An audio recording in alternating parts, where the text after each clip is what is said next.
സ്വർഗസ്ഥനായ ഞങ്ങളുടെ പിതാവേ, നിന്റെ നാമം വാഴ്ത്തപ്പെടുമാറട്ടെ. നിന്റെ രാജ്യം വരണമേ.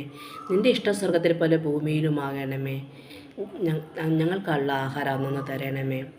ഞങ്ങളെ പരീക്ഷയിൽ അകപ്പെടുത്താതെ ദുഷ്ടങ്ങളിൽ നിന്ന് വിടുവിക്കണമേ.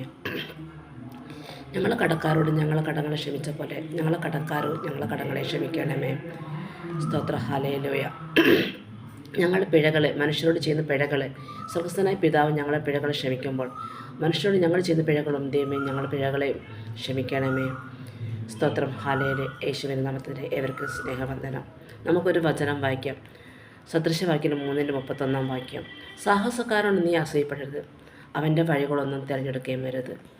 യേശുവിൻ നാമത്തിൽ ഈ പ്രാർത്ഥന ഏവർക്കും ഈ വചനം ഞാൻ ഏൽപ്പിച്ച് പ്രാർത്ഥിക്കുന്നു. സാഹസക്കാരോട് നീ അസൂയപ്പെടരുത്. അപ്പോൾ സാഹസക്കാരോട് നീ അസൂയപ്പെടുമ്പോൾ ഞാൻ ചോദിച്ചു, ദൈവം ഈ സാഹസക്കാരൻ ഏതാണ് എന്ന് ഞാൻ ചോദിച്ചു.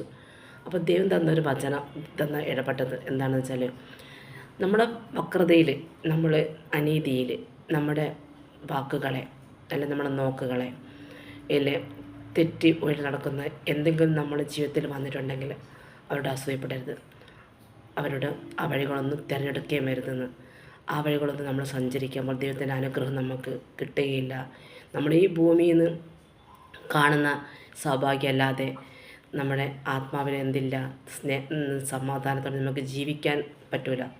പക്ഷെ നമുക്ക് ദൈവത്തിൻ്റെ സന്നിധിയിൽ ദൈവത്തിനോട് പ്രാർത്ഥിച്ച് ദൈവം നമുക്ക് ജ്ഞാനം തന്ന് ദൈവത്തിനോട് വഴിയുടെ നമുക്ക് ആലോചിച്ച് ദൈവം ആ വഴിയോട് നടത്തുമ്പോൾ നമുക്ക് സമാധാനമായി കിടന്നുറങ്ങാം. സമാധാനമായ കുടുംബത്തെ നമുക്ക് എന്നും നിലനിർത്താം. നമ്മുടെ തലമുറകൾ ദൈവം എന്നേക്കും വാഴ്ത്തപ്പെടുമാറോ. ആ അനുഗ്രഹത്താൽ നമുക്ക് കിട്ടുന്ന അനുഗ്രഹം അത് എല്ലാവർക്കും കിട്ടണമെന്ന് മാത്രം ദൈവത്തിനോട് ഞാൻ പ്രാർത്ഥിക്കുന്നത്.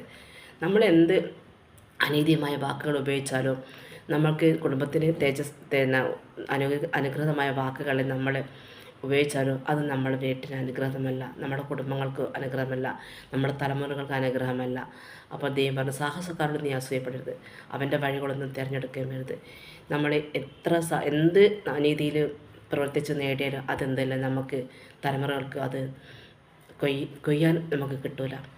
അവസാനത്തിൽ നമ്മൾ അനുഗ്രഹമായി ദൈവം തരികയാണെങ്കിൽ അത് അനുഗ്രഹിച്ച് നമുക്ക് ദൈവത്തിനോടെ കിട്ടുകയാണെങ്കിൽ ആ അനുഗ്രഹമായി തലമുറകളേക്ക് നമുക്ക് എന്നേക്കും നിലനിൽക്കും.